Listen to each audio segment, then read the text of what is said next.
Hey there, friends. Welcome back to another episode. So, in the last episode, basically, I believe we are finished cycling this tank. I mean, we don't have any algae at this point. We don't really have anything in this point. But we have basically left the bacteria in this tank for quite a while. I mean, not bacteria, but these rocks that contain bacteria. And we are going to be skipping a few steps. Generally, people add, for example, like a cleanup crew. But as you can see, I have no algae in this tank. So adding a cleanup crew to me honestly doesn't do anything. We aren't at the point yet where I really want to add fish, like my beauties right here. But we are going to go ahead and add corals today. One of the reasons I do think that we are ready for coral is if you can see just kind of on the glass, all those tiny little dots are copepods. So I believe this tank is well seeded. It's enough for those little crustaceans to live, so that's good enough for me. So what we're going to go ahead and do is remove this block right here, get it back to the bottom of the reef mat, because I don't think I need that bacteria anymore, and we're going to go ahead and add some coral. And as a side note, isn't it kind of cool right here? Where we have the light bleeding into the main tank. It's almost kind of like a sunset, or maybe like a sunrise, but either way, I actually quite like the way that looks. It's very sunlighty, I guess you could say. So as it is going to be a softy tank, the first thing we're going to add to this tank is going to be mushrooms. To me, they are by far the easiest of the soft corals. Easier than zoas, easier than, leathers, for example.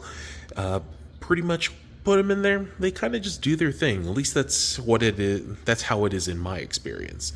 So the first ones we're going to go ahead and put are going to be these little Discus mushrooms right here. These are pretty much the bread and butter mushrooms of the coral world.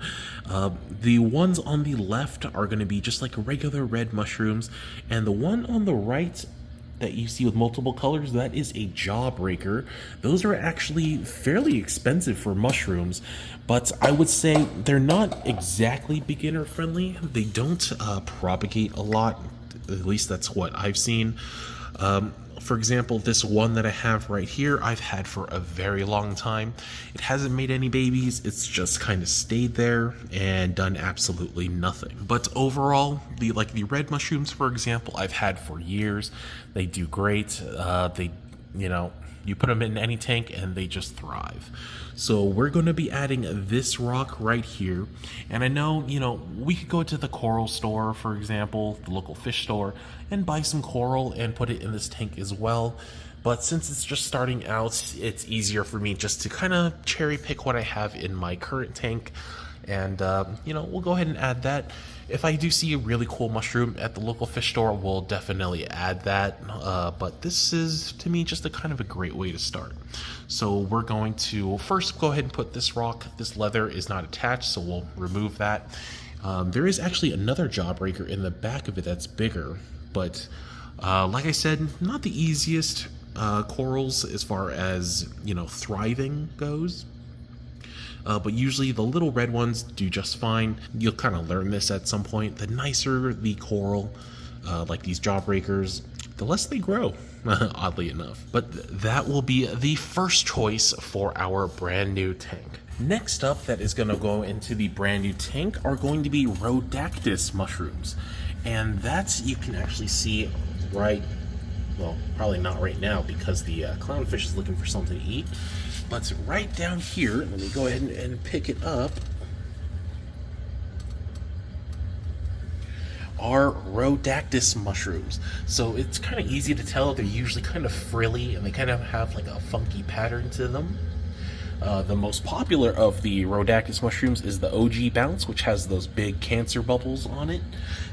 Those go for like $300-400.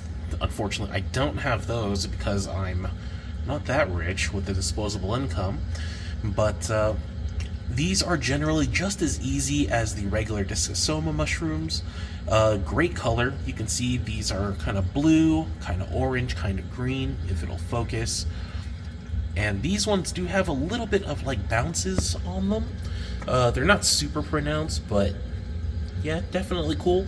And I'll be putting this entire rock into the tank as well. And lastly, the final mushroom that we're going to be putting into this brand new tank is going to be the Recordia. Now, there's actually two types of Recordia. There is this one, Recordia Florida. So, as you kind of ascertain, these are from Florida.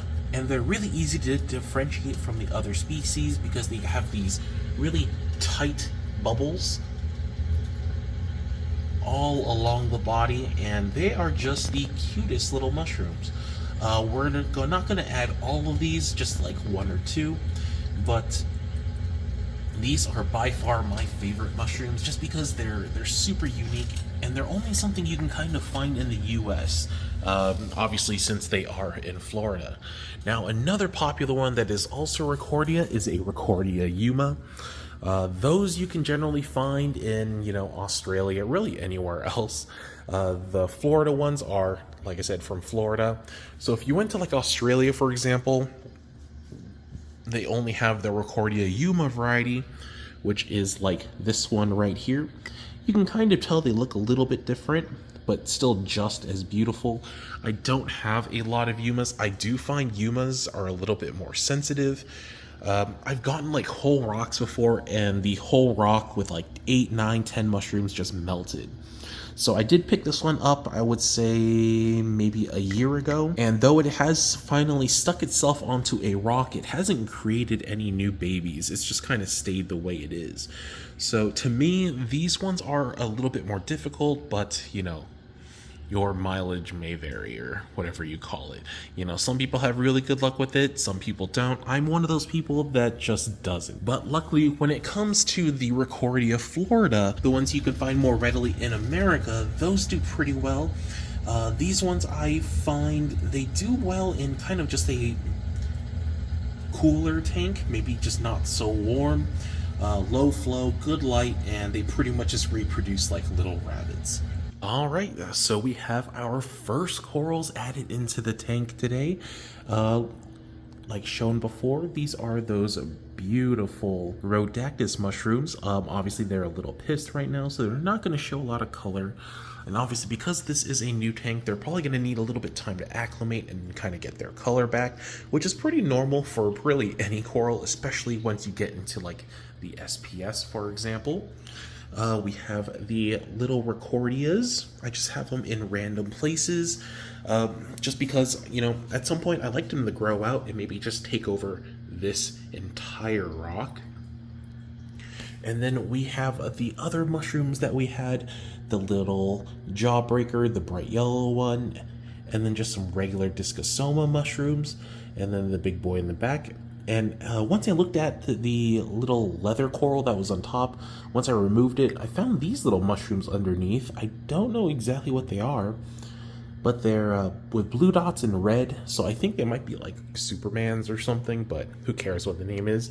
But yeah, it's another mushroom that we'll have in this tank. But we'll go ahead, let them get kind of acclimated. And in the next episode, when we're ready to add more coral, I don't know which ones we'll want to do next, but whichever they are, they'll be great. But whenever we decide to put more coral into this tank, whatever that coral might be, we'll go ahead and do an update so you can see, these guys fully expanded and just super happy in this tank, because obviously they're really pissed off right now. But thank you guys as always for watching. Hopefully we get to just do an introduction to different types of coral every time we add more coral, either from this tank or my local fish store into here. But yeah, thank you guys as always for watching. I do appreciate it, and I'll see you guys on the next episode. Peace. Tell me what you need, tell me what you need, tell me.